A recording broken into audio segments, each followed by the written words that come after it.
So in the last couple of lectures, we have covered SQL and NoSQL databases. What are the key differences between them? And under what situation should you use SQL? What situations you should use NoSQL? And within SQL and NoSQL, how do you actually go and pick the exact database that you want to use in a specific situation? So those are like standard situations where you want to pick a main database, but you also end up in scenarios where you need a specialized kind of query to be made, and you realize that neither standard SQL nor standard NoSQL structured databases are able to meet that requirement. So before we get into what these situations are, let's actually understand how structured queries really work. So if you really go back to the SQL and NoSQL lectures, right? Everything that we do in terms of filtering a set of data from a large table is based on three concepts. The first one essentially is hashing. So hashing is the simplest, right? And most popular. It serves the largest number of queries for a large number of scenarios. You have a key and you want to get a record for that.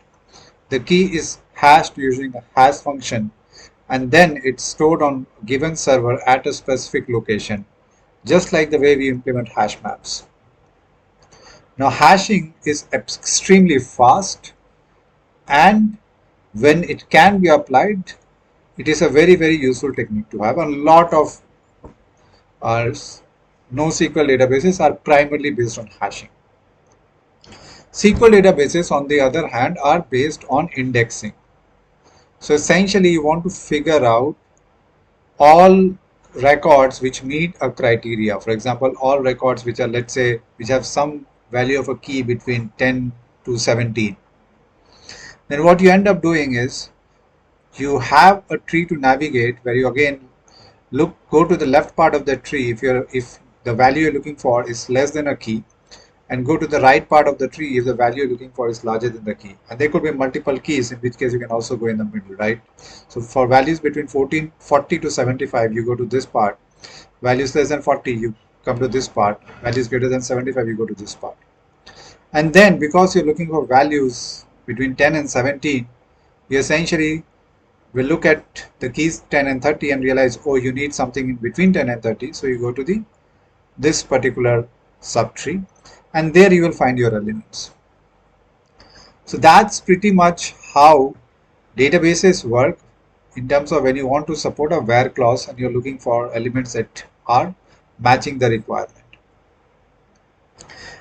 These indexes are also supported in NoSQL databases using the notion of a sort key or a distribution key, depending on which database you want to call. So you use hash to divide a set of records into a partition, and within that partition you have a separate key like a sort key, which will then basically use an B tree kind of index to navigate records within that partition. Now what is important here is, in all of these scenarios, we are looking at traversing elements based on one specific attribute. When you're doing comparisons, you're comparing based on one attribute. So there, if you have a use case that is more complex, then hashing, indexing, and the notion of a sort key combined with hashing really does not solve the problem. So what are the kind of use cases? So let's consider a compound query. A compound query will have multiple clauses. So now, as we've seen, right, sort keys do not operate on multiple attributes. So if I want to find, let's say, all courses that have been created between today and the last 17 days and have a price range between 10 to 30, you need to basically compare across two elements, and that's something that your sort keys or your indexes are not supporting. The other kind of query, compound query, that traditional databases, both SQL and NoSQL, do not support, are or style queries that find me records which match this or that. So basically those are what I'm calling compound queries, where you have at least two parts and those parts need to be combined to essentially give you the set of records you're interested in. A second very popular kind of query is free text search, right? Give me all the documents that have the text Java in it. Now that is something that requires you to go inside the document and index it in a way that when you are looking for Java, you find all those documents that contain it. So that is again a use case that traditional structured search-based databases, both SQL and NoSQL, will not support. Geolocation search is another interesting one, where you have to create a special index which essentially comes in Mongo, which is a NoSQL database, but in general, right, it's maintained separately. It is also, that capability is also there in ElasticSearch, and again implemented slightly different. Now, final use case, right? Essentially, if you want to store things like sets and lists and want to make operations based on them. Now, these are data structures that we all have in our code, and we have to basically make an effort to convert them to a SQL style structure, essentially, which is a table, whenever we want to move from in-memory data structures to the database. Now, what if you could actually store them also in this fashion? So these are use cases which are not covered in a traditional fashion by your SQL as well as NoSQL databases. And those are the problems that we would want to also solve. So this is, so how do we solve these kind of a problem? So if you want to find records which match at least two, maybe more attributes, how do you do that? So there is a data structure, it's called KD tree, and BKD tree is essentially an enhancement of that solves this problem for you. Now how do you solve this problem? I hope everyone is familiar with a binary search tree, right? In a binary search tree, based on a value that you're searching for, you will either go left or you will go right. So what a KD tree does is basically it's a decision tree which is based on k dimensions. So in this case, it's a two-dimensional tree, x and y. And if you want to find elements based on both x and y, the way you're going to do this is alternate levels. You are going to basically create a binary tree based on x, and the second level you're going to basically create a binary tree based on y. The way the search will work is essentially if you want to look for elements which are, let's say, less than 40 and greater than 50 on the y dimension, then what you're going to do is you're going to look at this. In this one, you're going to use the x part. So you're going to look at x less than 40. So you're going to take this path. If you were to look for x greater than 40, you'd have taken that path. Once you have reached here, these are all nodes where x is greater than 40. And here you can make a comparison for y. So let's say you want to look for essentially things where y is, let's say, greater than 10. Then this is the only path that's available. And here if you now want to again look at x and say I want to look at x less than let's say 68, right, then you're going to look at this path. So essentially this is just a extension of the way a binary search tree works by creating alternate levels for every dimension that you want to cover. Now this can be used to essentially create comparisons for more than one dimension or more than one attribute. Similarly, right, if you want to do free text search, right, then how do you go about doing it? So traditional indexes are what we call forward indexes, right? There is a document and then you have essentially keep some key of that document. So from that document, you can go to that key, right? So document 1 contains Europe. Document 2 contains Europe, document 3 contains France. What if you were to figure out all documents that contain Europe? What you do is build an inverted index, which essentially saying, okay, Europe is contained in documents 1, 2, and 7. France is contained in documents 3. Portugal is contained in document 5. Similarly, right, in our example, there would be an inverted index which will say Java is covered in documents 1, 2, 7, 43, and so on and so forth. So that's how your inverted indexes will work. What you also end up doing is you don't just keep these inverted index or the documents in some random order. You also end up putting them in the order in which the relevance is high. So basically, if document 1 contains details about Europe, but also contains details about US and Asia and all of that, then this document is not focused on Europe, and that should be lower rank. Whereas another document can be focused primarily on Europe, and that will essentially rank high. So this is the notion of an inverted index that allows you to perform text-based search. So essentially we've looked at two different databases, right? The BKD tree that allows you to do multiple comparisons, and the inverted index that allows you to do text-based search. So this is how you solve those two use cases. And then one of the most popular databases that you will see solving that essentially Elasticsearch. So Elasticsearch actually can solve a plethora of use cases. It can solve for range queries, which are no different from sort key. So that is something that we already can solve using any database, SQL or NoSQL. Where it becomes interesting is essentially when it can essentially support compound queries.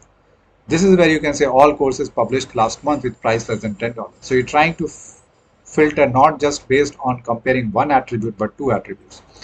And Elasticsearch implements this using the BKD tree. Text search, as we already talked about, is implemented using inverted index.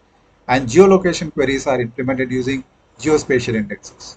So in some sense, Elasticsearch is not one database, right? It is actually creating multiple indexes, one for each use case. And that is how you're able to essentially cater to these special situations that some applications may have.